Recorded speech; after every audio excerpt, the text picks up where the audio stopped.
దానికంటే ముందు ఒక వచనం యోహాను సువార్త 11:40 ఒకసారి చూసుకుని, యోహాను సువార్త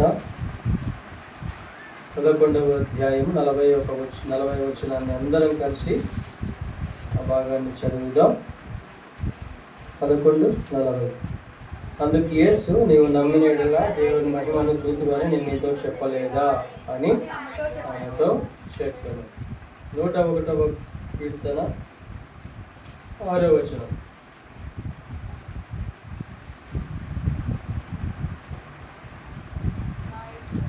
అందరం చదువుదాం ఆ భాగాన్ని కూడా.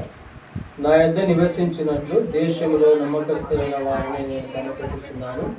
నిర్దోష మార్గమందు నడుచువారు నాకు పరిచారకులు అగదురు. ప్రేమ నమ్మకం తండ్రి ఇంతవరకు పాటల్లో సాయం చేశారు, కానీ వాక్యంలో కూడా సహాయపడుతుందండి. వచ్చిన వారిని బట్టి స్తోత్రాలు. ఇక రావాల్సిన వారిని త్వరపెట్టి తీసుకురండి అయ్యా. నీ మెల్లని స్వరాన్ని వినిపించి నాతో మాట్లాడి మా హృదయాలను తృప్తిపరచమని వేడుకుంటూ తండ్రి, అనేకులు మరి వచ్చిన వారు, మైక్లో ఉంటున్న వారు, యూట్యూబ్లో చూస్తున్న వారిని కూడా దర్శించి రక్షణ లేని వారు ఉండే రక్షణ కార్యం జరిగించండి. యేసు నామములో ప్రార్థించి అడిగి పొంది ఉంటున్నామని నమ్ముతున్నాము పరమ తండ్రి. నమ్మకస్తుల గురించి దేవుడు మాట్లాడుతున్నాడు ఈరోజు. కొత్త విధానంలో మరి నూతన వర్తమానము ఈ సాయంకాలము సిద్ధపడించబడింది. మనం చూస్తున్నటువంటి అంశం ఏంటంటే, యేసు ప్రభు యోహాను 11:40లో మరి స్త్రీతో మాట్లాడిన స్త్రీతో చెప్తా ఉన్నాడు, మనం చూచే అంటే దేవుని నమ్మితేనంట ఆయన మహిమను చూస్తామన్నాడు. ఈ 101వ కీర్తన 6వ వచనంలో కూడా ఏం రాయబడిందంటే, నమ్మకస్తులు నా యొద్ద నివసిస్తారు అని రాయబడతా వచ్చింది. అయితే మరి వర్తమానం దీని గురించి వర్తమానం వేరే సిద్ధపరచుకున్నాను. మధ్యాహ్నం ఇంటికి వెళ్ళిన తర్వాత దేవుడు మరి కొంత వాక్యం చదువుతున్నప్పుడు మళ్ళీ నూతనమైన విధానంలో, లేదు నువ్వు సిద్ధపరిచినది పక్కన పెట్టి ఇప్పుడు చెప్తున్నది సిద్ధపరచుకో అన్నాడు. ఎందుకు ప్రభు అంటే అంతే అన్నాడు. మరి ఎందుకు లేదు. కాబట్టి మధ్యాహ్నమే మళ్ళీ ప్రభుని అడిగి ఈ వర్తమానాన్ని సిద్ధం చేసుకున్నాం. ఇప్పుడు మనం చూస్తున్నటువంటి అంశం ఏంటంటే, నమ్మకస్తులు అపనమ్మకస్తులు. నమ్మకస్తులు అపనమ్మకస్తులు ఎవరు ఎలాగుంటారు అనేది మనం గమనించవచ్చు. అయితే ఎవరిని తీసుకోవాలో మరి పరిశుద్ధ గ్రంథంలో ఉన్నప్పుడు దేవుడు ఇద్దరిని చూపించాడు. లూకా సువార్త 23వ అధ్యాయము ముందు అపనమ్మకస్తుల గురించి చూద్దాము, ఆ తర్వాత నమ్మకస్తుల గురించి చూద్దాం. లూకా సువార్త 23వ అధ్యాయం అందరికి తెలిసిన భాగమే. నిజంగా దేవుడు మరి చక్కటి ఎన్నోసార్లు విన్నాము, కానీ మళ్ళీ కొత్తగా దీన్ని కొత్త తలంపుల ద్వారా దేవుడు ఇస్తూ వచ్చాడు. 39వ వచనం ఒకసారి చదవండి అందరము. వేలాడ వేయబడిన ఆ నేరస్తులలో ఒకడు ఆయనను దూషించుచు, నీవు క్రీస్తువు కదా, నీవు రక్షించుకొను, మమ్మల్ని కూడా రక్షించమని చెప్పాను. ఇక్కడ 39లో సిలువలో యేసు ప్రభుతో మరి తనను కూడా అంటే ఒక దొంగను సిలువకు అప్పచెప్పాడు. అక్కడ ఈ వ్యక్తిని గురించినటువంటి అపనమ్మకాన్ని దేవుడు చూపిస్తూ వచ్చాడు. అసలు ఏం చేశాడు ఆ వ్యక్తి, అక్కడ ఏం పలికాడు అనే విషయాలను మనం ఒకసారి క్లుప్తంగా పరిశీలిస్తే ఆ ఒక్క వచనంలోనే దాదాపు 3-4 విషయాలను మనం ఇప్పుడు గమనిస్తాం. అంటే ఈ దొంగను గురించి అపనమ్మకస్తుడుగా ఎలాగున్నాడో చూస్తాం. ఇప్పుడు మొదటగా 39వ అధ్యాయంలోనే మొట్టమొదటి లైన్లో, వేలాడవేయబడిన ఆ నేరస్తులలో ఎవరంటే అయితేనో నేరస్తుడు అని ఎవరినంటారు? తప్పు చేసిన వారిని, లేదంటే ఏదైనా దొంగతనం చేసిన వారిని, లేదంటే ఖైదీలను అందరినీ కూడా ఏమంటారు? నేరస్తులే. వాడు తప్పు చేసినాడు కాబట్టి వాని తప్పుకు తగ్గట్టుగా వానికి ఆ పేరు ఈ యొక్క మనం భౌతికంగా మన సమాజంలో కూడా వీడు నేరస్తుడు అని చెప్తారు. అంటే వీడు అన్ని రకాలైనటువంటి పాపాలు చేసిన వాడు, అన్ని రకాలైనటువంటి లోకంలో సంచరించిన వాడు దేవుని దృష్టిలో నేరస్తుడుగా ఉంటున్నాడు. వీడు మనం గమనించాల్సిన విషయం ఏంటంటే, మనము కూడా అనేక సార్లు వీడు అపనమ్మకస్తుడు అని వెనికే పేరు ఇక్కడ. ఎందుకో మనం ఆ చివరిలైన ఇచ్చే ఐపీఎల్లో కూడా తెలుసుకుంటాం. దేవుడు నేరస్తులను క్షమిస్తాడు, కానీ వాడు అదే నేరములో ఉండి మరి దేవుని దూషించినప్పుడు వాని యొక్క శిక్ష వాని పైకి వస్తుందంట. కాబట్టి నీవు నేను మనమందరం కూడా ఒకప్పుడు అంటే ప్రభుని ఎరగక మునుపు, ఆ రక్షణలోనికి రాకమునుపు ఎవరము బాబు అంటే నేరస్తులము. ఎందుకంటే అందరము కూడా పాప సంబంధమైనటువంటి జీవితంలో, శరీర సంబంధమైన జీవితంలో, లోక సంబంధమైనటువంటి జీవితంలో జీవించిన వారంగా ఉంటున్నాం. కాబట్టి ఆ స్థానంలో ఎవరుంటారంటే మొదటగా మనమే అక్కడ సెలవులో దొంగల గురించి చూస్తున్నాం, కానీ మనకే ఈ విషయాలు మనం ఒకసారి ధ్యానం చేసుకున్నప్పుడు మనకే తగులుతాయి అన్నమాట. కాబట్టి నీవు నేను గమనించాల్సిన సత్యం ఏమిటి బాబు అంటే, అతని గురించి రాయబడింది నేరస్తుడు. కాబట్టి నీవు నేను కూడా నేరం చేసిన వారం ఒకప్పుడు. ఏం నేరం అంటే పాపం అనే నేరం. ఏం నేరం అంటే లోకం అనేటువంటి నేరం. ఏం నేరం అంటే మోసం అనేటువంటి నేరం. ఇవన్నీ కూడా నీవు నేను చేసిన వారముగానే ఉన్నాం. అయితే దేవుడు ఆ స్థితి నుండి నిన్ను నన్ను ఈనాడు మరి ఆ ఖైదీగా ఉండాల్సినటువంటి నీవు అంటే దేవుని దృష్టిలో నేరస్తుడుగా ఉన్నటువంటి నిన్ను నన్ను కూడా ఆ శిక్ష నుండి తప్పిస్తూ వచ్చాడు. ఈ అపనమ్మకస్తుడు నేరస్తుడు అని పేరు రాయబడింది. ఈ వ్యక్తికి శిక్ష కరెక్టే. కాబట్టి నీవు నేను గమనించాల్సింది, అవును ప్రభువా, నేను కూడా మరి ఈ అపనమ్మకస్తుల జాబితాలో మొదటి పేరు నాదే. పౌలు అంటాడు ఒక పత్రిక రాస్తూ, పాపులందరిలో నేను ప్రధాన పాపిని అంటాడు. ఆయన పాపి కాదు, అప్పుడు ప్రభుని ఎరిగాడు. అప్పుడుకి అంటే నేను పాపిగా ఉన్నప్పుడు మొదటి స్థానం ఎవరికైనా పాపి లిస్టులో ఇస్తారంటే అది నాకే ఇస్తారేమో ప్రభు అన్నాడు. మరి ఎందుకన్నాడు? తన బ్రతుకు అలా ఉండేది. నీవు నేను కూడా ప్రభు దగ్గరికి వచ్చినప్పుడు మన పాపపు స్థితిని, లోకపు స్థితిని మనం ఒప్పుకొని, ప్రభు నిజంగా నేను నేరం చేసినటువంటి వాడినే, నా స్థితి ఎలాగుండేదంటే లోక సంబంధమైనదిగా ఉండేది, పాప సంబంధమైనదిగా ఉండేది. ఒక మాటలో చెప్పాలంటే అపనమ్మకమైన స్థితిలో కొనసాగాను. అపనమ్మకమైన స్థితి. కాబట్టి మన స్థితి మొదట ఎలాగుంది అంటే నేరస్తులుగానే ఉన్నామంట. తర్వాత ఆయన ఇంకొక మాట అంటున్నాడు అదే లైన్లో, ఒకడు ఆయనను ఏమని చేస్తున్నాడంట? దూషిస్తూ ఉన్నాడు. ఈనాడు ప్రభుని దూషిస్తున్నటువంటి వారు అనేకులు మనకు సమాజంలో కనపడతా ఉన్నారు. ఎందుకు కనపడతా ఉన్నారు? దేవుని యొక్క నీతిని గ్రహించక, దేవుని యొక్క ఆ పరిశుద్ధతను గ్రహించని వారు, దేవుని యొక్క ఆ బ్రతుకు ఎలాగ జీవించాడని తెలుసుకున్నటువంటి వారు మరి ప్రభువుని దూషిస్తూ ఇప్పటికీ మన మధ్యలో కనపడతా ఉన్నారు. యేసు ప్రభు పేరు చెప్తేనే వారికి మరి వాళ్ళంతా కాలిపోయినట్టు అవుతుందేమో కొంతమందికి.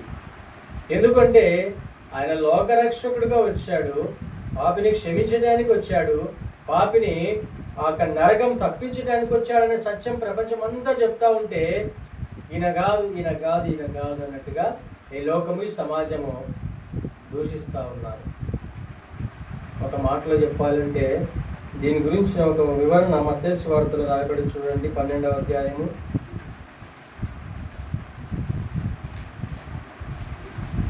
31, 32.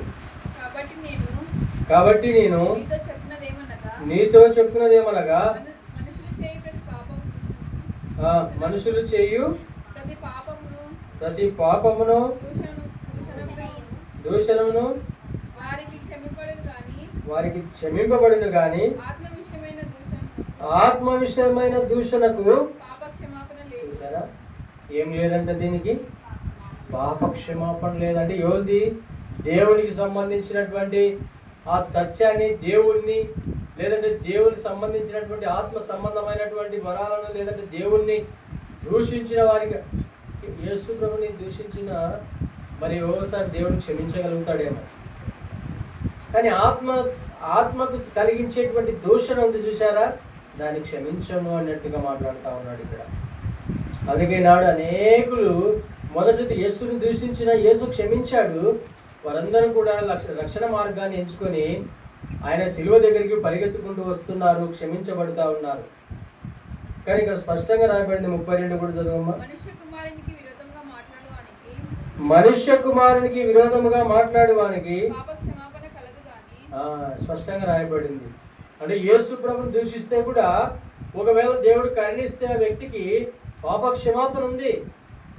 అందుకే ఈనాడు మీరు గమనించండి, ఒకప్పుడు యేసు ప్రభుని దూషించిన వాళ్ళు, తిట్టిన వారు, వారు ఏ వృత్తిలో ఉన్నటువంటి వారైనా ఈనాడు బైబిల్ పట్టుకొని తిరుగుతుంటే కొన్నిసార్లు చూసినప్పుడు ఆశ్చర్యం అనిపిస్తుంది. ఒకప్పుడు నువ్వు యేసు ప్రభుని దూషించినావు కదా, ఒకప్పుడు నువ్వు యేసు ప్రభు యొక్క బైబిల్లో చించేసినావు కదా, మరి ఇదేంటి కథ అంటే ప్రభు నన్ను మార్చాడన్నా, అప్పుడు తెలియక పొరపాటు చేశాను, ఇప్పుడు తెలుసుకొని సత్యాన్ని వెంబడిస్తున్నాను అని ఎంతమంది సాక్ష్యాలు చెప్తా ఉంటారు బయట కదా. అందుకే యేసు ప్రభు వారు ఇప్పుడు కృపాకాలంలో నన్ను ఉంచాడు. ఆయన నువ్వు తిట్టినా పర్వాలేదు, ఆయన నువ్వు దూషించినా పర్వాలేదు, దాన్ని క్షమిస్తాడు ఆయన ఒక రోజు. ఎప్పుడు క్షమిస్తాడంటే నువ్వు ఆయన సత్యములోనికి నడిచినప్పుడు, నువ్వు ఆయనను వెంబడిస్తున్నప్పుడు, ఈయన లోక రక్షకుడు నువ్వు గ్రహించినప్పుడు, ప్రభువా నేను పాపిని అంటే ఒక మాటతో ఆయన క్షమించడానికి సిద్ధ మనసు గల దేవుడని మనకు అనేక చోట్ల పరిశుద్ధ గ్రంథంలో రాయబడతా వచ్చింది. కంటిన్యూషన్ చేయమా. పరిశుద్ధాత్మకు విరోధముగా మాట్లాడువానికి ఈ యుగమందైనను రాబో యుగమందైనను ఏం లేదంట, ఈ యుగంలో లేదంట క్షమాపణ. రాబోయేటువంటి నూతనత్వమైనటువంటి నూతన ఆకాశము, నూతన సృష్టిలోనికి, లేదంటే పరసంబంధమైన పరలోకములో కూడా వానికి క్షమాపణ లేదు. ఇక్కడనే లేకపోతే అక్కడి నుంచి ఎక్కడ వస్తుంది ఇంకా. అందుకే యేసును నువ్వు ఏమైనా మాట్లాడు, యేసు ప్రభుని దూషించు, యేసు ప్రభుని ఏమైనా మాట్లాడు, దేవుడు నీ పట్ల ప్రేమ కలిగి ఉన్నాడు. ఎలాంటి ప్రేమ అంటే నీ తల్లిదండ్రి కంటే ఎక్కువగా దేవుడు నిన్ను ప్రేమిస్తున్నాడు. ఇదిగో నిన్ను క్షమిస్తున్నాడు ఆయన. అయితే ఆత్మ దూషణకు క్షమాపణ లేదు, జాగ్రత్త అంటున్నాడు. నువ్వు అలాగే పొరపాటు చేస్తూ పాపంలోనే మునిగి తేలియాడుతూ ఉంటే దేవుడి రాత్రి నేను ఏం చేస్తున్నానంటే హెచ్చరిస్తూ ఉన్నాడు. ప్రేమైన అమ్మ అన్న, దేవుని యొక్క సత్యాన్ని తెలుసుకొని ఆ మార్గం గుండా నువ్వు నడిచినట్టుగా అయితే ఆయన దూషిస్తావేమో, దూషించుకో, దేవుడు క్షమిస్తాడు.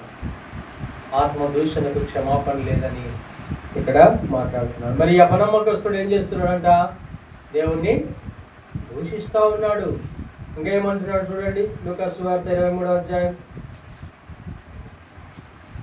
39 2వ లైన్లో, వేలాడవేయబడిన నేరస్తులలో ఒకడు ఆయనను దూషించుచు నీవు క్రీస్తువు కదా అంటున్నాడు.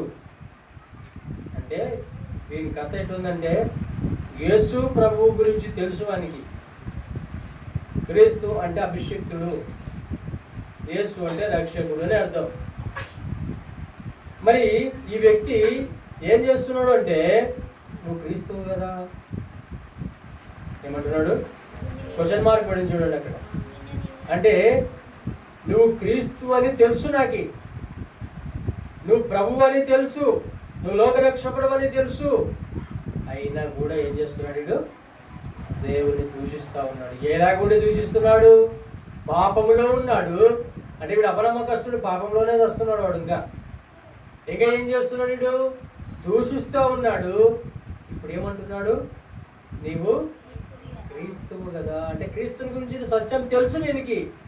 ఈనాడు సమాజంలో యేసు ప్రభుని గురించి తెలిసినటువంటి వారు అనేకులు కూడా ఆయన క్రీస్తు అని తెలుసు, ఆయన అద్భుతాలు చేసే దేవుడు అని తెలుసు, ఈ యుగమందైనను రాబో యుగమందైనను పర సంబంధమైనటువంటి దేవుడని అందరికీ తెలుసు. కానీ ఒక క్వశ్చన్ మార్క్ వారి హృదయంలో ఉంటుంది, ఈయన క్రీస్తు కదా. ఈయన దేవుడు కదా అంటే అక్కడే ఆగిపోయినారు, వాళ్ళ క్వశ్చన్ మార్క్ దగ్గరే, ఇక ముందుకు రాలేకపోతున్నారు. అంటే ఏం తీసుకొస్తున్నాడు వీడు ఇక్కడికి అంటే అపనమ్మకాన్ని. నువ్వు క్రీస్తువు కదా అని ఒప్పుకున్నప్పుడు క్రీస్తు చేసిన కార్యాలను గురించి కూడా వీడు వినింటాడు కదా కొద్దో గొప్ప. ఇప్పుడున్న సమాజం అదే చేస్తుంది. ఏం చేస్తుందంటే క్రీస్తు అని తెలుసు, అన్నీ తెలుసు, కానీ క్వశ్చన్ మార్క్ వారి హృదయం దగ్గరకు వచ్చి ఆగిపోయింది. అపనమ్మకస్తులకు ఉండేది ఇదే. యేసుని గురించి తెలుసు, ఒకడు అన్నాడంట, ఏమన్నాడంటే నిజంగా యేసు ప్రభు ఉంటే నాకు కనపడమను, ఏమే యేసు ప్రభు ఉంటే నాకు కనపడమను ఒక ప్రశ్న వేసినాడు ఒక పాస్టర్ గారిని. ఆయన కొన్ని విషయాలు ఆత్మ సంబంధమని పరిశుద్ధ గ్రంథం నుంచి ఎత్తి చూపించాడు. అయ్యా, యేసు ప్రభువు ఉన్నాడు అని తెలుసుకోవడానికి నువ్వు చేయాల్సింది వాక్యం చదవాలి, ప్రార్థన చేయాలి, దేవుని సన్నిధికి రావాలి. అప్పుడు దేవుడు నీతో మాట్లాడతాడు, నువ్వు కనపడతాడు. నువ్వు అడిగిన ప్రశ్న మంచిదే. అయితే దేవుడు ఏమంటున్నాడంటే నమ్మకస్తులను దేవుడు గమనిస్తూ ఉన్నాడు. నమ్మకస్తులుగా నువ్వు ఉంటే, అంటే తోమతో అంటాడు కదా ఒక సందర్భంలో యోహాను సువార్తలో, నువ్వు చూచి నమ్మితివి, చూడక నమ్మిన వారు ధన్యులు అన్నాడు. ఇప్పుడు ఈ పాస్టర్ గారు ఒక ప్రశ్న వేశాడు, అయ్యా నువ్వు మనిషివి కదా అంటే, అవునయ్యా నువ్వు మనిషినే, నీ గుండె తీసి చూపిస్తావా అన్నాడు. ఏంటి ఆయన నేనేంటో చూపిస్తా, నా గుండె లోపల ఉండదు కదా అన్నాడు. పోనీ నీ బ్రెయిన్ చూపిస్తావా అన్నాడంట. నేనేంటో చూపిస్తాను, నా తలలో ఉంటుంది కదా అన్నాడు. అట పాస్టర్ గారు వేసిన ప్రతి ప్రశ్నకు కూడా ఆయన సమాధానం చెప్పలేకపోయాడు. ఎందుకు చెప్పలేకపోయినాడంటే ఏది కనపడేటట్టుగా పెట్టాలో, ఏది చూపించేటట్టుగా పెట్టాలో దేవుడు వాటన్నిటిని కనపడేటట్టుగానే పెట్టాడు. ఇంకొక సంగతి, ఇంకొక ప్రశ్న కూడా, ఇప్పుడు హాస్పిటల్లో సీరియస్ కండిషన్లలో ఉన్నవారు కానీ, లేదంటే అనారోగ్యంతో ఉన్నవారు కానీ ఆక్సిజన్ పెడతారు. వాళ్ళకి చూసింటారు, మా మూతికి ఆక్సిజన్ పెడతారు. ఒక్క రోజుకి 10,000 రూపాయలు ఆ యొక్క సిలిండర్ ఖర్చు అవుతుంది వాళ్ళకి. అది తీసే ప్రాణం పోతుంది, అది పెడితే ప్రాణం నిలుస్తుంది. అంటే ఈ లెక్కన నీవు ఉచితంగా వస్తున్న ఆక్సిజన్ని చూస్తున్నావా? ఎక్కడి నుంచి వస్తుంది అది? ప్రకృతిలో దేవుడు స్వచ్ఛంగా ఇచ్చినాడు ఆక్సిజన్ని. అది కనపడుతుందా నీకు అన్నాడు. లేదయ్యా కనపడటం లేదు, కనపడటం లేదు. పిల్లల్ని కొంచెం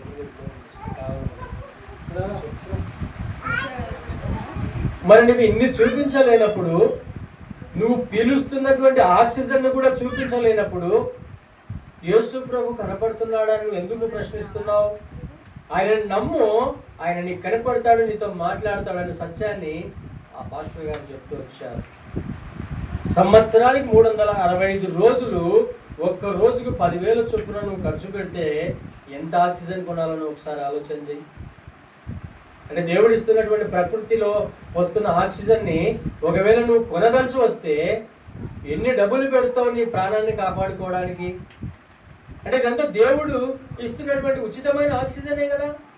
కొన్ని లక్షలు అవుతాయి, కొన్ని కోట్లు అయితే నువ్వు బ్రతికినందులో ఆక్సిజన్తో నడచాలంటే. ఇదంతా ఎవడిచ్చాడు? ఆక్సిజన్ నీకు కనపడుతుందా? దేవుడు. అందుకే చూడక నమ్మిన వారు ధన్యులు అని దేవుని వాక్యం సెలవిచ్చింది బాబు అని చెప్తే అప్పుడు రియలైజ్ అయ్యి తను అక్కడి నుంచి వెళ్ళిపోయాడట. ఈనాడు అనేక మంది సమాజం ఇంతే, కనపడమను వినపడమను ఇవే సందేహాలు అనమాట. సందేహరాయలు ఎక్కువైపోయినారు మనకి. ప్రభుని నమ్ముకుంటే నీకు రక్షణ ఉంది, సత్యాన్ని తెలుసుకుంటావు, నరకం తప్పించబడుతుంది బాబు అంటే మాకు అవసరం లేదన్నట్టుగా మన జీవితాలను జీవిస్తూ ఉంటున్నాం. కాబట్టి ఈ వ్యక్తి క్రీస్తువు కదా అన్నాడు. ఇంకేమన్నాడు లూకా సువార్త అంటే అపనమ్మకస్తుల్లో ఉన్న లక్షణాలు ఇవన్నీ కూడా. నిన్ను దేవునికి ఏం చెప్తున్నాడంటే, నీవు కూడా సిలువ వేసావు కదా, నీవేం చేయాలంట? రక్షించుకో. తర్వాత ఏం చేయమంటున్నాడు? నన్ను కూడా రక్షించు. అంటే వాని ఉద్దేశం ఏంటి తెలుసా? దేవుని యొక్క సామర్థ్యాన్ని, దేవుని యొక్క బలాన్ని కూడా వాడు ఏం చేస్తున్నాడు? ఆడ పరీక్షిస్తున్నాడు, అనుమానిస్తున్నాడు. అనుమానపు దొంగ వీడు. ఎవడు? దేవుని శక్తిని చూశారు. ఏ గాలి ఆగు అంటే ఆగింది, ఏ సముద్రం పొంగొద్దు అంటే పొంగింది. మత్తయి సువార్త 8వ అధ్యాయంలో. ఏ దయ్యమా నువ్వు పందుల్లోకి వెళ్ళు అంటే పందుల్లోకి వెళ్ళిపోయినాయి. శతాధిపతి వచ్చిన దాసుడు స్వస్థత కావాలయ్యా అంటే నీ మాట, నీ విశ్వాసాన్ని బట్టి అవునుగాక అన్నాడు, స్వస్థత పొందుకున్నాడు. ఇన్ని చూసిన వ్యక్తి, క్రీస్తు అని తెలిసిన వ్యక్తి ఇప్పుడు ఏమంటున్నాడు తెలుసా? నీకు శక్తి లేదు, నీకు బలం లేదు, బలం ఉంటే నన్ను కాపాడు, తర్వాత నువ్వు కాపాడు, నువ్వు కాపాడుకో అంటే. ఈయన అపనమ్మకస్తం ఏడదాకా దిగింది అంటే, నేరస్తుడు ఇన్ని ప్రశ్నలు వేస్తుని అడుగుతూ ఉంటే అంటే వాడు ఏంటి అంటే వాడి జీవితం అపనమ్మకత్వం ఏంది? లోకంలో ఉన్నటువంటి సమాజం అంతా కూడా 100కి 70% జరుగుతుందా? అవుతుందా? కాదా? ఈ డౌట్లలో మునిగి తేలుతున్నారు. ఎందుకు మునిగి తేలుతున్నారంటే దేవుని నమ్మలే, ఆయన చేయగలుగుతాడని నమ్మలే. ఉదయకాలం చూసాం కానాను వివాహంలో ఏం చేశాడు దేవుడు?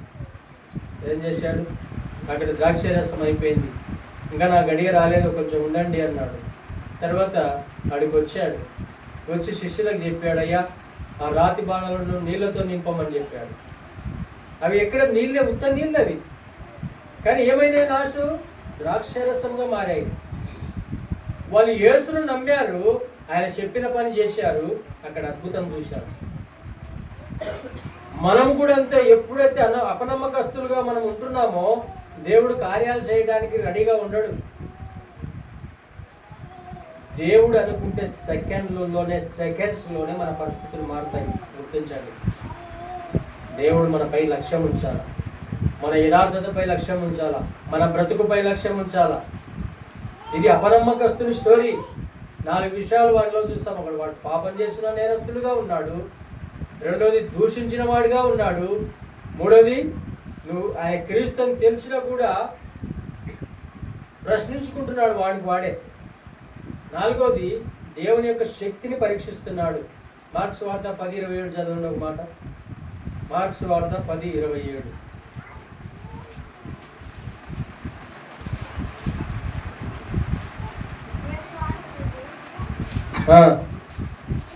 ఇది మనుషులకు సాధ్యమే కానీ మనుషులకైతే మనకు అసాధ్యము. మన పనుల పైన మనం ఏదైనా ఒక పని ఆరంభిస్తున్నప్పుడు, లేదంటే ఒక పరీక్షకు అటెండ్ అవుతున్నప్పుడు, లేదంటే ఒక సత్యాన్ని తెలుసుకుంటున్నప్పుడు అపనమ్మకం మనకుంటుంది. ఎందుకుంటుంది? మన భవిష్యత్తు ఎలాగుందిరా అంటే దేవుని నమ్మని కారణం చేత అన్ని డౌట్లే. అక్కడ రాయబడిన మాట ఏం చెప్తుంది? ఇది మనుషులకు అసాధ్యమే కానీ దేవునికి సమస్తము సాధ్యమే. మనం పరీక్షకి వెళ్ళి ఖాళీ పేపర్ పెట్టి పాస్ కావాలంటే పాస్ అవుతామా? ఆ పేపర్పై పెన్ను పెట్టాలా, ఆ పేపర్ నిండా నువ్వు రాతలు రాసేస్తే ఆ మార్క్ వేసేటువంటి ఇన్విజిలేటర్ ఆయన ఏం చేస్తాడు? మార్కులు ఆయన దిద్ది 1 మార్క్ వేసేకాడు అర్ధ మార్కు, 2 మార్కులు వేసేకాడు 1 మార్క్ వేసి కనీసం నిన్ను పాస్ చేయడానికైనా ఉంటాడు. ఒక 5-6 ఏళ్ళు, దాదాపు 7-8 ఏళ్ళ కిందట అనుకుంటా, ఒక కాలేజీలో ఇంటర్మీడియట్ ఇన్విజిలేషన్ డ్యూటీ చేయనీకి పోయినా, పరీక్షల టైం అది. పోతే పిల్లలకంతా క్వశ్చన్ పేపర్లు ఇచ్చాము, రాస్తా ఉన్నారు. ఎవరు పాటికి వాడు, ఒకటేమో గడ్డం కింద చేయి పెట్టుకొని చూస్తున్నాడంట. వాడికి ఏం చేయాలో అర్థం కాలే. సరే అని చెప్పి నేను అన్నీ గమనిస్తూ ఉంటాను. రూమ్ అంతా పోయిన వాళ్ళ దగ్గరికి, ఏమరా బాబు పరీక్షలు చదవలేదా అంటే ఇచ్చి అన్నాడు. మరి ఏం రాసినావరా అని అంతా ఇట్లా పేపర్ తిప్పితే చివరిన ఒక పేజ్ ఉంది. ఆ పేజ్ను వాడికి నచ్చిన విషయాలన్నీ రాసి పెట్టాడు. అక్కడ ఏం రాశాడు అంటే చివరిగా చదువుకొని నాకు నేను నవ్వుకొని పక్కన ఇన్విజిలేషన్ పొందగా అని చెప్పిన వాడు చూడండి రాసి పెట్టాడు. ఏం రాశాడు బాబు అంటే అంతా రాసి ఆంజనేయ స్వామి నీకు దండం పెడతాను, పాస్ అయ్యి రాసి పాస్ అవుతాడట కాదు. ఏం వేయాలో దాన్ని కనీసం తెల్లగున్న పేపర్ నల్లగా చేస్తేనన్నా ఏదో మార్కులు పాస్ అన్న అవుతావు అబ్బాయి, ఇక రాస్తే పాస్ కావాలని చెప్పినట్టు. కాబట్టి నేనేం చెప్తున్నానంటే మన సామర్థ్యంపై మనకు అపనమ్మకం ఉన్నా పర్వాలేదు, దేవుని సామర్థ్యాన్ని నువ్వు నమ్ముకుంటే దేవుడు శక్తిమంతుడు, దేవుడు సహాయం చేయగలుగుతాడు. ఈ అపనమ్మకస్తులో 4 క్వాలిటీలు చూసాం. ఇప్పుడు రెండవాన్ని మనం గమనిద్దాము. వానిలో దేవుడు ఏం గమనించాడు చూడండి. 23 లూకాసు వార్త 40 వచనం. అయితే రెండవ వాడు వాడిని గద్దించి, నీవు అదే శిక్షా విధిలో ఉన్నావు గనక దేవునికి భయపడవా. 40 వచనం ఎంత స్పష్టంగా చెప్తున్నాడంటే గద్దించినాడంట వాడిని. అంటే ఇద్దరు ఎక్కినారు, శిలువ దగ్గరికి వచ్చినారు, కానీ ఇద్దరు కూడా సహవాస దొంగలు, తోడు దొంగలు అంటారు కదా అట్ట. అంటే ఎవరు ఎక్కడికి పోయినా ఇద్దరిద్దరిగా పోయే వాళ్ళంట వీళ్ళు. అంటే ప్యాకెట్లు కొట్టడానికైనా, మనుషులను చంపడానికైనా, దొంగతనాలు చేయడానికైనా వీళ్ళిద్దరు తోడు దొంగలు. వీళ్ళిద్దరు ఎవరు? తోడు దొంగలు అంట. కానీ ఈ దొంగలు ఒక మంచి లక్షణం ఏం చేసినాడు తెలుసా? ఆ పక్క దొంగని అంటున్నాడు, గద్దించినట్ట, ఏయ్ ఏందిరా నువ్వు మాట్లాడేది అంటే. వీడు ఎందుకు అట్లా మాట్లాడుతున్నాడంటే ఆయన యేసు, ఆ దొంగ ఫస్ట్ దొంగకు క్రీస్తు అని తెలిసినప్పుడు వీనికి కూడా తెలిసి ఉంటుంది కదా, ఈయన దేవుడని వీడు గ్రహించినాడు. ఈయన సత్యమైనటువంటి దేవుడని గ్రహించి ఆ దొంగని గద్దిస్తూ ఉన్నాడు. మనమైతే ఏం చేస్తామంటే నీది నీదే, నాది నాది, నీ శిక్ష నీది, నా శిక్ష నాది, నేను మాట్లాడాను, మన ఇద్దరికి శిక్ష పడాల్సిందే అంటాడు కదా. కానీ యేసు ప్రభువుతో వాడు మాట్లాడుతున్నప్పుడు విన్నాడు, విని గద్దించినాడంట. మనం కూడా దేవుని దగ్గరికి వస్తున్నప్పుడు, దేవుని విషయాలు తెలుసుకున్నప్పుడు ఇతరులను గద్దించడంలో తప్పు లేదు. మరి గద్దించమన్నాం కదా అని పొద్దుమూకులు గద్దించకూడదు, కానీ గద్దించేటప్పుడు గద్దించాలా, ప్రేమించేటప్పుడు ప్రేమించాలా. అది ఆ వ్యక్తిని గద్దించి అంటున్నాడు. ఏమంటున్నాడు అక్కడ? మనకైతే ఇది 40 వచనం ఇంకా అయిపోలే. నీవు అదే శిక్షా విధిలో ఉన్నావు గనక, అతనేమో క్రీస్తువు కదా అని క్వశ్చన్ మార్క్ వేశాడు, ఇతనేం క్వశ్చన్ మార్క్ వేశాడు? నువ్వు దేవునికి భయపడవా అంటే ఏం అర్థం వస్తున్నాడు? వాడు దేవునికి భయపడలేదు, వీడేం చేస్తున్నాడు? దేవునికి భయపడుతున్నాడు. అది ఏనాడు దేవుని భయము మనకుందా? వ్యక్తిగతంగా ఉందా? కుటుంబంలో ఉందా? సంఘంలో ఉందా? అసలు దేవుని భయము లేని స్థితిలో ఈనాడు మానవుడు కొనసాగుతున్నాడు. ఎందుకు తెలుసా? నా కథ కరకాన ఎవరు చూడడం లేదు లేని, నా పరిస్థితి ఎవరు గమనించడం లేదు లేని. ఎవరైతే దేవునికి భయపడతారో దేవుడు వారినే లక్ష్య పెడతాడంట. దేవుని వాక్యం చెప్తా ఉంది. దేవునికి అన్యులు భయపడినారు, భయపడి యేసుప్రభుని కొనియాడుతూ వచ్చారు. పిలాతు శిక్ష వేసే పిలాతు భార్యనే భయపడింది, అయ్యా నీతిమంతుని జోలికి పోవద్దయ్యా అని. ఎందుకు భయపడింది? ఆయన సత్యమైన దేవుడు అని తెలుసుకుంది, ఆ మార్గాన్ని ఎరిగింది ఆమె. కాబట్టి ఈ వ్యక్తి ఏమంటున్నాడంటే, నువ్వు దేవునికి భయపడవా అన్నాడంటే, నేను భయపడుతున్నాను రా బాబు, ఆయన గురించి విన్నాను రా, ఆయన గొప్ప దేవుడు అంట, మరి గుడి వారికి చూపునిచ్చినాడంట, చనిపోయిన లాజరును లేపాడంట, అనేక అద్భుతాలు ఆయన ద్వారా జరిగినాయి రా బాయ్. నువ్వెందుకు రంగా ఆ శిక్షలోనే ఉన్నావు? ఇంకా నువ్వెందుకు ఆ శిక్షలోనే కొనసాగుతున్నావు? కాబట్టి శిక్ష ఎవరికి అంట? మార్క్స్ వార్త 16:16 స్పష్టంగా రాయబడింది చూడండి. మార్క్స్ వార్త 16:16.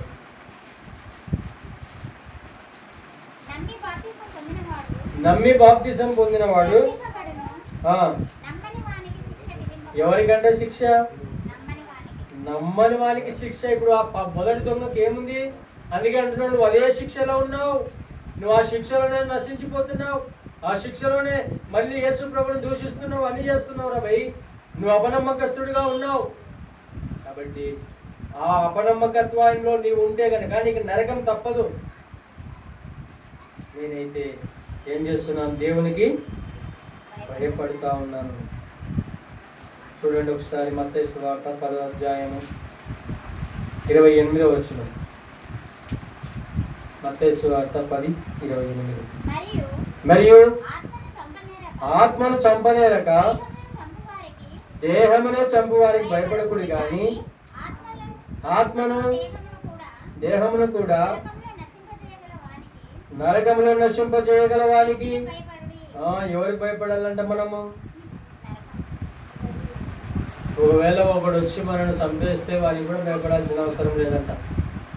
ఎందుకు? ఒకవేళ నువ్వు నైతిగా జీవిస్తే నీకు పరలోకం ఉంది. వాడు చంపేసినా కూడా నువ్వు ఎవడన్నా, ఇప్పుడు ఎంతోమంది పాస్టర్లు, ఎంతోమంది సువార్థికులు హతసాక్షులుగా అవుతున్నారు. వారి గురించి పరిశుద్ధ గ్రంథంలో, ప్రకటన గ్రంథంలో ఇదివరకు కూడా నేను ఒకసారి చెప్పా. హతసాక్షులైన వారందరూ కూడా వెయిట్ చేస్తున్నారు దేవుని తీర్పు కొరకు. అంటే మనుషులు వచ్చి మనకి ఏదైనా హాని చేస్తే కూడా భయపడాల్సిన అవసరం లేదు. కానీ ఎవరికి ఎలాగ భయపడాలంట? ఆత్మను దేహమును కూడా నరకములో నశింపజేయగలవానికి. అది మరి నరకంలో ఎవరేస్తారు? దేవుడే వేస్తాడు. నీ తీర్పు, నీ సాక్ష్యాన్ని బట్టి, నీ బ్రతుకును బట్టి, నువ్వు జీవించిన జీవితాన్ని బట్టి, అరే నీకు పరలోకం ఉంది, పరలోకం వైపు వెళ్ళు. నువ్వు చేసిన బ్రతుకును బట్టి నీకు నరకం ఉంది, నరకం వైపు వెళ్ళని అక్కడ డిసైడ్ చేస్తాడు ఆయన. కాబట్టి నువ్వు ఎవరికి భయపడుతున్నావు? దేవునికే, మనిషికే, లోకానికే? ఈనాడు మనుష్యుడు దేవునికి భయపడడం తక్కువ చేసి లోకానికి భయపడడం ఎక్కువ చేశాడు. దానియేలుని భయపడించారు. ఏమని తెలుసా? నువ్వు ఆ నామంలో ప్రార్థన చేయొద్దు. నువ్వు ఆ నామం ప్రార్థన చేసావో నీకు సింహాల కోల పడేస్తాం బిడ్డ, జాగ్రత్త. దానియేలు ఏం చేశాడు? దానియేలు గ్రంథం ఒకసారి చూద్దామా? 6వ అధ్యాయము. దానియేలు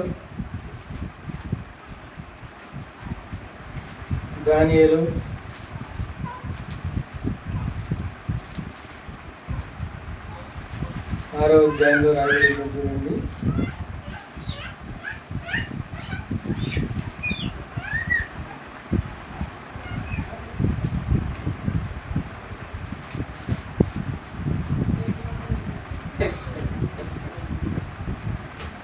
ఆరు 7 వచ్చిన చదవండి. మొదట 6వ అధ్యాయం వచనం. కాబట్టి ఆ ప్రధానులను అధిపతులను రాజునందుకు సందడిగా కూడి వచ్చి ఇట్లనిది, రాజగు దర్యావేషు చిరంజీవి అయ్యేందుకు కాక రాజ్యపు ప్రధానులు, సేనాధిపతులు, అధిపతులు, మంత్రులు, సంస్థానికులు అందరూ కూడి రాజు ఒక ఖండితమైన చట్టం స్థిరపరిచి దానిని శాసనముగా చాటింపజేయనట్లు యోచన చేసిరి. ఎట్లనగా 30 దినముల వరకు నీ యుద్ధ తప్ప మరి ఏ దేవుని యుద్ధనైనా మానవుని యుద్ధనైనా ఎవడును ఏమనేవి చేయకూడదు. ఎవడైనా చేసిన ఎడల వాడి సింహముల గుడిలో ప్రార్థనబడినో. రాజా ఈ ప్రకారంగా రాజు శాసనం ఒకటి పుట్టించి మరి అందరికీ, అంటే ఇక్కడ ఏం చేస్తున్నాడంటే రాజు దగ్గరికి వచ్చి ఒక శాసనాన్ని చేశారు.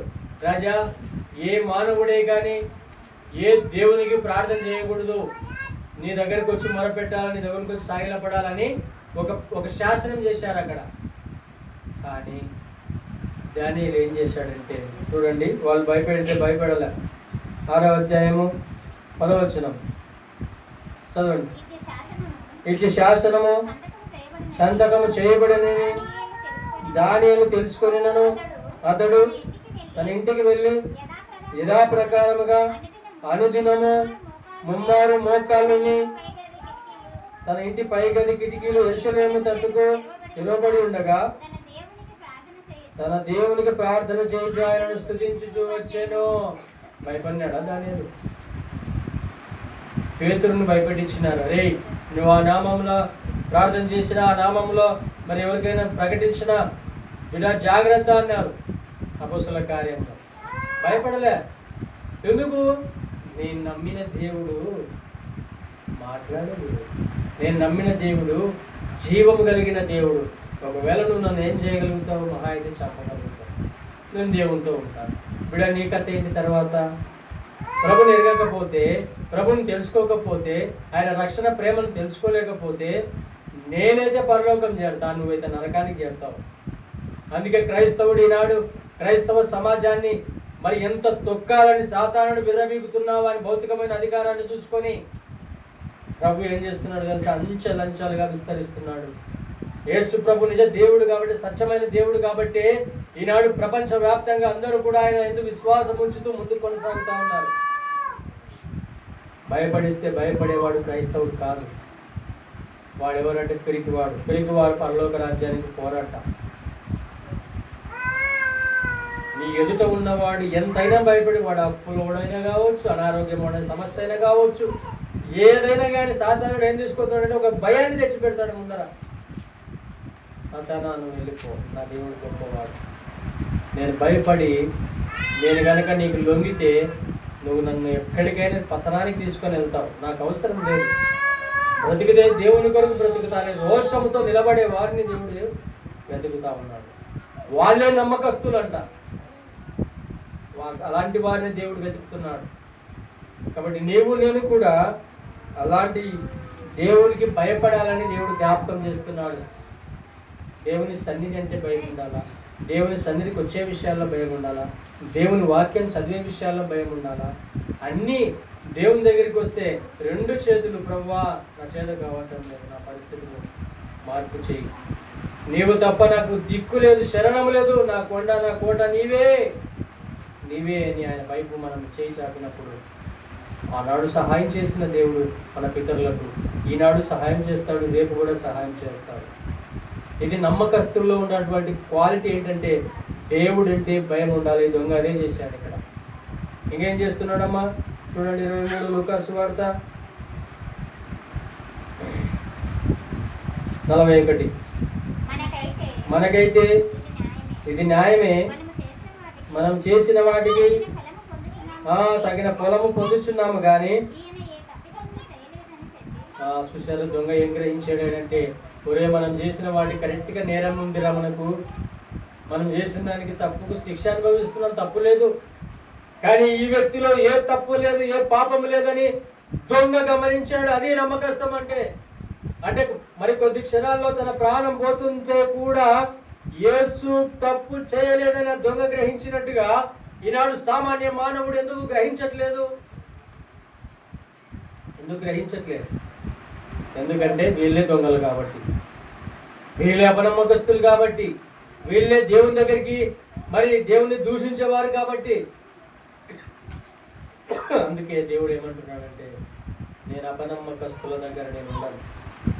అపనమ్మకస్తులకు ఆశ్చర్యకార్యాలు జరగవు, అపనమ్మకస్తులకు అద్భుతాలు జరగవు, అపనమ్మకస్తులకు దేవుని ఇంట్లో వారు రావచ్చేమో కానీ దేవుని కార్యాలను చూడలేకపోతున్నారు. అందుకే అన్ని విషయాల్లో అపనమ్మకమే, మన బ్రతుకులో అపనమ్మకమే. ఉదయం చూసాం దొంగ ఆరాధన, వ్యర్థమైన ఆరాధన. ఏం చూసాము? వారు నన్ను నోటితో గణపరుస్తున్నారు కానీ వారి హృదయం ఏమైందమ్మా శారమ్మా? మర్చిపోయినా, దూరం ఉందంట. ఏముంది? ఉదయం విన్నాము కదా లేఖనాలను. అంటే దేవుణ్ణి ఏం చేస్తున్నారంట వాళ్ళు? నోటితో ప్రభువా ప్రభువా ప్రభువా ప్రభువా స్తోత్రం స్తోత్రం అంటున్నారు కానీ వాళ్ళ హృదయం ఏమైందంట? అంటే వీళ్ళంతా కూడా దొంగ భక్తులు అనమాట, దొంగ ఆరాధన. వాళ్ళే అపనమ్మకస్తుల జాబితాలో ఉండేది. అందుకే వేషధారులారా అన్నాడు. నీ బ్రతికి ఎలా ఉంది? ఈ దొంగకు వచ్చిన మార్పు ఈనాడు మానవుడి యేసుని ఎరిగిన నీకు, యేసు ప్రభుని గ్రహించిన నీకు, యేసు ప్రభు కార్యాలను తెలుసుకున్న నీకు వచ్చిందా? నమ్ముతున్నావా ఇంతకైనా? క్రైస్తవులు కాని ప్రశ్నలు మనం అడుగుతున్నప్పుడు మనం సమాధానం చెప్పలేకున్నామంటే అది మన లోపమే. చెప్పే కదా, గతించిన దినాల్లో మరి 2 ముసల్మాన్లు నా దగ్గరకు వస్తే 40 నిమిషాల వరకు సువార్త చేసి పంపించారు. మనకు మనిషితో ఏ వ్యక్తి ఏ మతం అనేది సంబంధం లేదు. యేసు ప్రేమను వారికి తెలియపరిచామా లేదా అంతే. తర్వాత కథా కార్యక్రమం దేవుడు నడిపిస్తాడు, ఎందుకంటే జీవం కలిగిన దేవుడు కాబట్టి నీవు నేను కూడా ఈ సత్యాన్ని గ్రహించి, ఇదైతే మనకు న్యాయంరా బాబు, ఆయనలో ఏ తప్పు లేదని గ్రహించిన దొంగ, ఆ దొంగకు వచ్చిన మార్పు సామాన్య మానవులకు ఈనాడు రావట్లేదు. ఇది నమ్మకత్వం అంటే. 42 ఆయనను చూచి యేసు నీవు నీ రాజ్యంలోనికి వచ్చినప్పుడు చూసారా, ఆయనను ఏం చేసినాడంటే ఆయన చూచాడంట ముఖాముఖిగా. యేసు ప్రభు నువ్వు చూసావా? కళ్ళుండి ఇంకా చూడలేకపోతున్నామా? ఆయన సత్యాన్ని తెలుసుకొని కూడా చూడలేనటువంటి అంధత్వంలో మనం మూసుకున్నామా కళ్ళు? నమ్మాలి. ఏం చేయాలా? దేవునికి నమ్మేవారంటే చాలా ఇష్టం. అందుకే కీర్తన 101:6 స్పష్టంగా నేను ముందే చదివించాను మీతో. ఏముందాడా? దేశంలో నేను నివసించినట్టు నమ్మకస్తులైన వారి యొద్ద నేను కనిపెడుతున్నాను అంటాడు అక్కడ.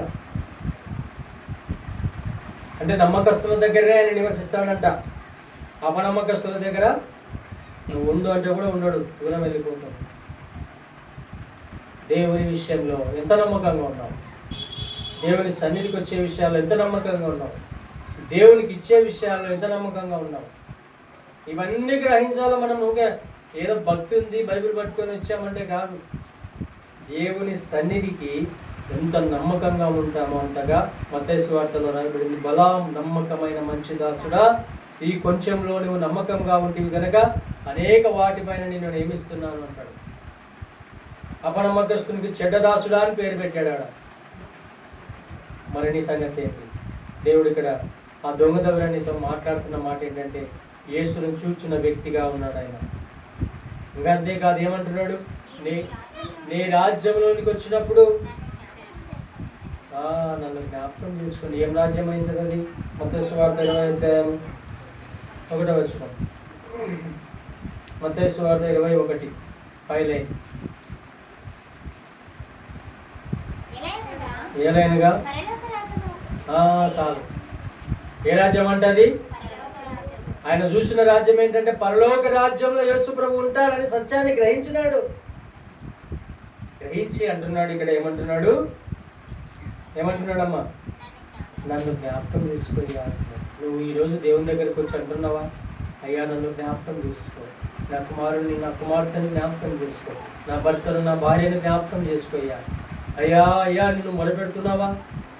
సంఘానికి వచ్చినప్పుడు సంఘంలో, ఇంట్లో ఉన్నప్పుడు ఇంట్లో, పనిచేసే చోట, అయ్యా రోజు ఈ మాట చెప్పండి. మరి మీరు మీ జీవితంలో అద్భుతం జరగకపోతే ఏమని? అయ్యా నన్ను జ్ఞాపకం చేసుకోయ్యా, తగ్గించుకోని ప్రభువా, అయ్యా నన్ను చూడయ్యా, నన్ను నా పేరు చూడయ్యా. ఇవన్నీ ఎప్పుడైనా నమ్మకత్వంలో నువ్వు బలపడుతున్నప్పుడు.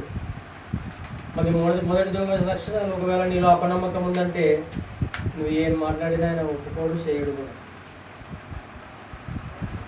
అయ్యా నన్ను జ్ఞాపకం చేసుకొని నువ్వు అడిగితే దేవుడు ఖచ్చితంగా నేను జ్ఞాపకం చేసుకుంటాడు. ఆయన ఏం చేసినాడు తర్వాత చదవమ్మా. అందుకైన వానితో నీవు నాతో కూడా పరదేశంలో ఉందువని. ఆన్సర్ వచ్చింది నమ్మకస్తునికి. ఏమని? వాడు పేరుకే దొంగ కానీ ఎవడంట? ఎవరిపైన నమ్మకం ఉంది వానికి? యేసు ప్రభు వారిపైన నమ్మకం ఉంది. మొదటి దొంగకి యేసు ప్రభు అయిన అనుమానం ఉంది వానికి. ఇద్దరిలో తారతమ్యాలను గమనించండి. ఇద్దరు యేసుని ఎరిగిన వారే. మళ్ళా ఈనాడు మందిరానికి వస్తున్న నీవు కానీ నీ కుటుంబం కానీ యేసుని ఎరుగుతున్నావు కానీ నీ జాబితా అపనమ్మకస్తుని జాబితాలో ఉందా? నీ జాబితా నమ్మకస్తుని జాబితాలో ఉందా? ఒకసారి ప్రశ్నించుకో, ఆలోచన చేసుకో. అతనితో అన్నాడు, వానితో ఏమన్నాడు? నీవు నాతో పాటు పరదేశంలో ఉంటావయ్యా, నువ్వు భయపడవద్దు అంటే ఎంత తగ్గించుకున్నాడు చూడండి. వాడు అప్పటి వరకు దొంగడే, వాడు నేరస్తుం చేసినోడే, పాపం చేసినోడే, అన్ని చేసినోడే. ఎప్పుడైతే యేసుని చూచాడో, యేసు దగ్గరకు వచ్చాడో, యేసుని గురించినటువంటి సత్యాన్ని తెలుసుకున్నాడు, పాపాన్ని ఒప్పుకున్నాడు, అయ్యా ఏం చేసినాడంటే నన్ను జ్ఞాపకం చేసుకోయ్యా. ఈనాడు చాలా మంది ఇదే చేయట్లే. నన్ను జ్ఞాపకం చేసుకొని మర్చిపోయినారు. వాళ్ళని అడగడమేమో కానీ దేవుణ్ణే జ్ఞాపకం చేసుకోవడం లేదు. వాళ్ళు ఎప్పుడు జ్ఞాపకం చేసుకుంటారు? వాగ్దానాలు తీసుకొని జ్ఞాపకం చేసుకుంటారు. సంవత్సరానికి ఒకసారి, లేదంటే క్రైస్తవ క్రిస్మస్ అప్పుడు జ్ఞాపకం చేసుకొని యేసుప్రభు దగ్గరికి వస్తారు. అది అంటే వాళ్ళ నమ్మకం ఏంటంటే క్రిస్మస్ రోజు యేసుప్రభు కనపడతాడు, జనవరి 1 వాగ్దానం తీసుకున్నప్పుడు యేసుప్రభు కనపడతారు, ఇంకా అంతే. మిగతా రోజులంతా కూడా లోకం లోకం లోకం, పని పని, ఇదే. ఇంకా వారి భవిష్యత్ అంతా కూడా ఏందిరా బాబు, తారుమారైతుంది, నా జీవితం ఎంత చెడిపోతుంది, నేను ఏ విషయంలో నమ్మకంగా లేను, ఏ విషయంలో అపనమ్మకస్తుడిగా ఉన్నాను అని ఏ నాడైనా నువ్వు ప్రశ్నించుకుంటే, దేవుడు నీతో మాట్లాడితే ఈ రాత్రి సరి చేసుకో, ఈ రాత్రి సరి చేసుకో. మొదటి దొంగ అపనమ్మకస్తుడిగా ఉన్నాడు. రెండవ దొంగనే, నేరం చేసినోడే, పాపం చేసినోడే దేవుని దగ్గరికి వచ్చి ఒప్పుకున్నాడు. ఈ సత్యాన్ని గ్రహించాలమ్మా. ఈ సత్యాన్ని గ్రహిస్తే నిజంగా అతన్ని మార్చిన దేవుడు, అతనికి తోడైన దేవుడు, అతన్నితో మాట్లాడిన దేవుడు. నీ నాతో మాట్లాడలేవా? మనం దొంగతనం చేసినామా? ఎవరన్నా చంపినామా? ఏం చేయలే. మనుషులు మనం. అంటే నాకు తెలిసి ఒక రకంగా వానికంటే కూడా 100 రెట్లు మేలైన వారమే కదా. మరి ఎందుకు మనము వాళ్ళ తగ్గించుకొని దేవుని దగ్గరికి రాలేకపోతున్నాం? వాళ్ళ దేవుని నమ్మి దేవుని దగ్గరికి రాలేకపోతున్నాం? గ్రహించండి, అతనికి తోడైన దేవుడు నీకు కూడా తోడైనాడు. నీ సమస్యలకు తోడైనాడు, నీ పరిస్థితులకు తోడైనాడు. అయ్యా, నన్ను నా కుటుంబానికి జ్ఞాపకం చేసుకో. ఇన్ని రోజులు నేను ఎక్కడ అపనమ్మకంగా ఉన్నానో చూపించు, సరి చేసుకుంటా, సరైన జీవితాన్ని జీవిస్తా, సరైన బ్రతుకును బ్రతుకుతా అని నువ్వు తీర్మానం చేసుకుంటే ఈ రాత్రి దేవుడు, నీవు అపనమ్మకస్తుడివే కానీ దేవుడు నమ్మకస్తుడని 1 తిమోతిలో రాయబడతా వచ్చింది. చూడండి, ఆ మాట కూడా చూద్దాం ఒకసారి. 1 తిమోతి చివరిగా ఈ మాట చూసుకొని మనం ఏం చేద్దాం.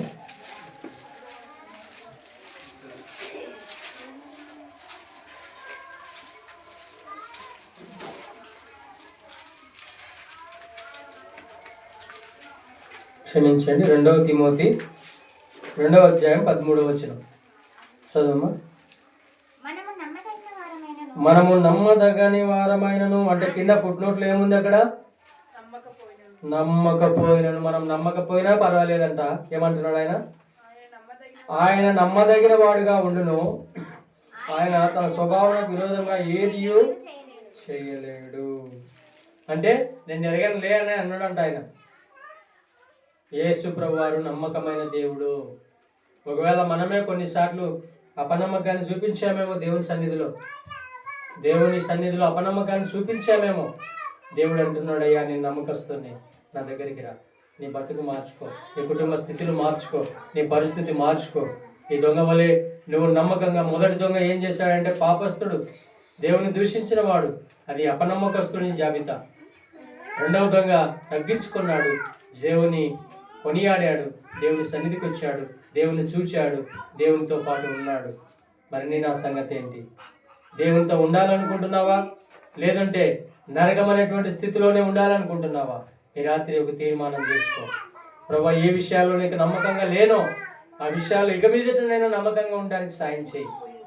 ఇక మీదటనైనా ఇదిగో నువ్వు నమ్మకస్తుల దగ్గరే నివసిస్తానని జ్ఞాపకం చేస్తూ వచ్చావు.